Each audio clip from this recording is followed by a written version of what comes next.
What happens when two of the loudest artists in hip-hop come for you, and you don't say a single word? No tweets, no rants, no drama. Just a mic, a sold-out crowd, and two artists who let the performance do the talking. Because while Drake and Nicki were busy spinning narratives, Kendrick and SZA gave the culture a masterclass on how to respond without saying anything at all. This wasn't just silence. This was strategy, and it worked. Be sure to like and subscribe, because this is how legends move. Now let's get into it. Drake thought he was throwing haymakers in London. 3 nights of karaoke, fans chanting F Kendrick, and a glass raised like it was victory. But here's the thing, when the smoke cleared, it wasn't Kendrick or SZA who looked shaken. It was the people doing the shouting, because if you really had the upper hand, would your entire crowd be chanting the name of the guy you claimed to have finished? Would your biggest flex be 3 nights of miming to old hits while Kevin Durant looked half asleep in the corner?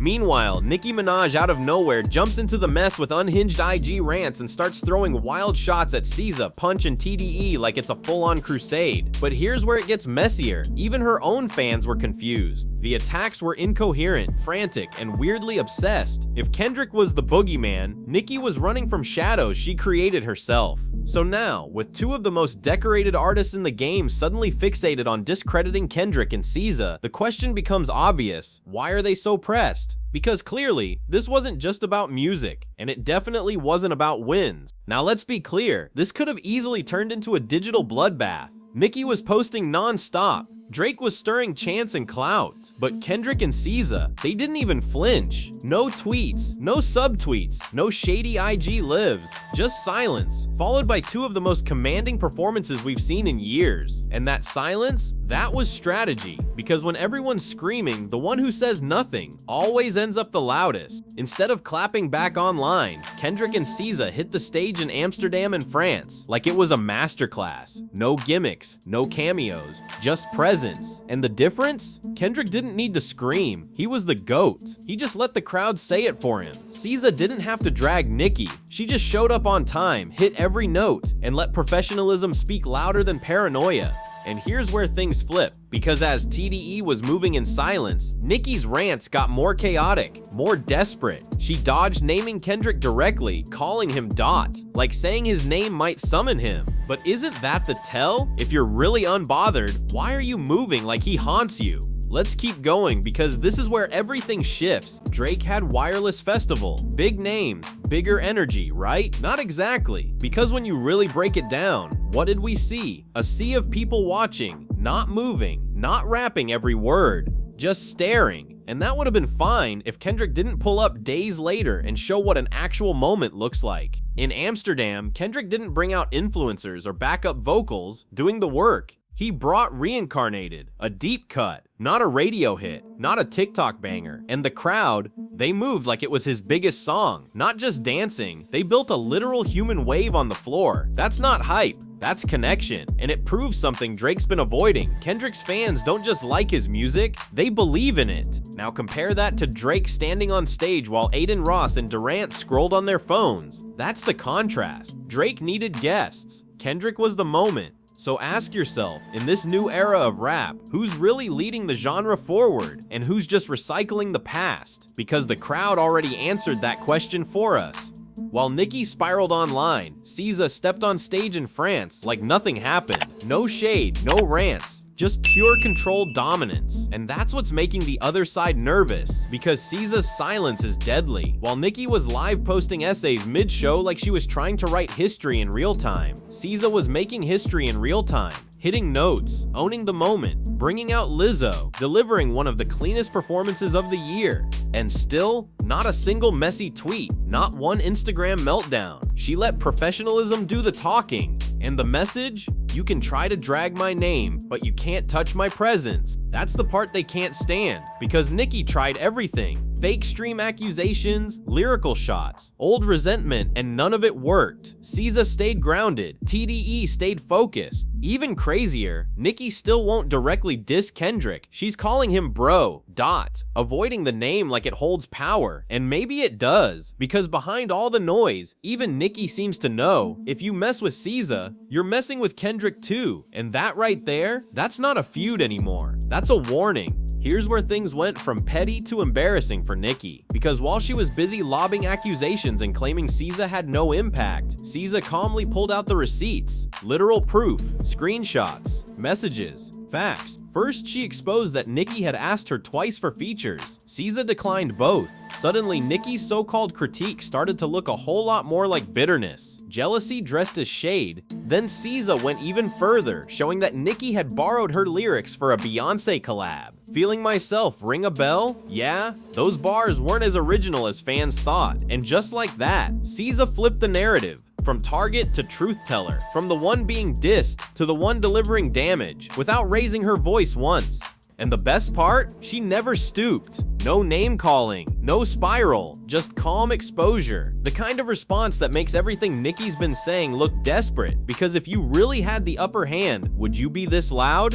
SZA didn't fight fire with fire, she brought water, and now Nicki's rants aren't just ineffective, they're transparent. So what happens when the facts start speaking louder than the fame? Let's talk Kendrick next. Now, while the internet argued, Kendrick was building something bigger, a blueprint. No messy posts, no interviews full of veiled jabs, just execution. His grand national tour, it isn't just a show, it's a statement. And after Drake's wireless appearance, Kendrick didn't tweet. He didn't respond, he performed, and the difference was night and day. He played deep album cuts, he filled stadiums solo, no cameos, no viral gimmicks. Just stage presence and control, so powerful that even casual fans were on their feet. This wasn't a rapper clinging to hits. This was an artist shaping moments, live in real time. And here's what's wild. Kendrick made the art, the response. While others screamed for attention, he gave fans something to feel. That's why his shows moved people. Not just physically, but emotionally. That's the real flex. Meanwhile, his rivals rely on distractions, cameos, cosigns, algorithms. But Kendrick?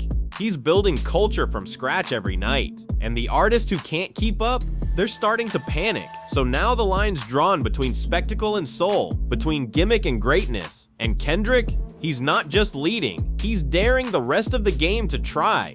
Here's the moment that silenced everything. Kendrick performed Reincarnated. Not a single, not a playlist favorite, just a raw, introspective album cut. And still, the crowd moved like it was a #1 hit. They built a wave, they danced together, they lived in the moment. No pyrotechnics, no celebrity cameos, just one artist, one message, and thousands of fans who felt it. Now pause. Compare that to Drake's wireless set. Oversized stage, oversized guests, and yet the vibe felt cold. People were watching, not reacting, standing, not moving. It looked more like a celebrity meetup than a hip-hop show. And that's not hate, that's footage. It's evidence. And when you put the clips side by side, there's no denying it. One artist made the room shift. The other just filled it. So when Kendrick said he's about legacy over numbers, this is what he meant. You can't fake this type of impact. You can't manufacture movement. The fans either believe in you or they don't. And Drake, for all the noise, all the clout, all the theatrics, he couldn't get the room to move. But Kendrick,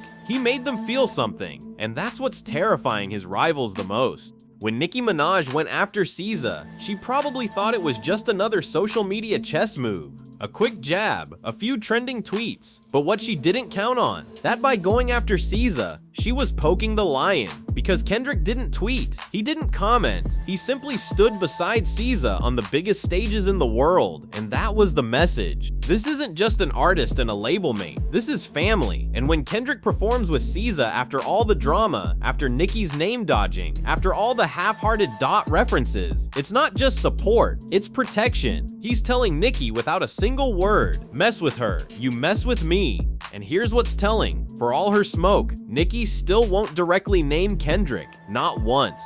Because deep down, she knows what that opens. She's seen what happens when artists try, and with TDE locked in, tighter than ever, that fear is showing. While Young Money feels like a brand unraveling, TDE is a fortress, united, purpose-driven, quiet, but deadly. And every time Kendrick steps on that stage beside SZA, it's another reminder. You can't cancel what moves with love. You can only watch it rise. By now, it's not just Drake and Nicki feeling the pressure. The entire industry is squirming. Why? Because Kendrick Lamar raised the bar and made it unavoidable. Rappers who once coasted on formulaic drops and playlist placements are now looking around and realizing their old tricks don't work anymore. And that's not hate, that's fear. DJ Academics even admitted it. Artists he's close to, names like 21 Savage, Lil Yachty, Youngboy, are low-key blaming Kendrick for ruining hip-hop. Why? Because he made fans care about lyrics again, substance, meaning, effort, and suddenly microwave music isn't hitting like it used to. Lil Baby dismissed Kendrick's style. Young Thug openly said he didn't understand it. But that's the tell. When people who once ran the charts now say Kendrick made things too complicated, it's not critique, it's confession. They're not ready for a rap world that demands more.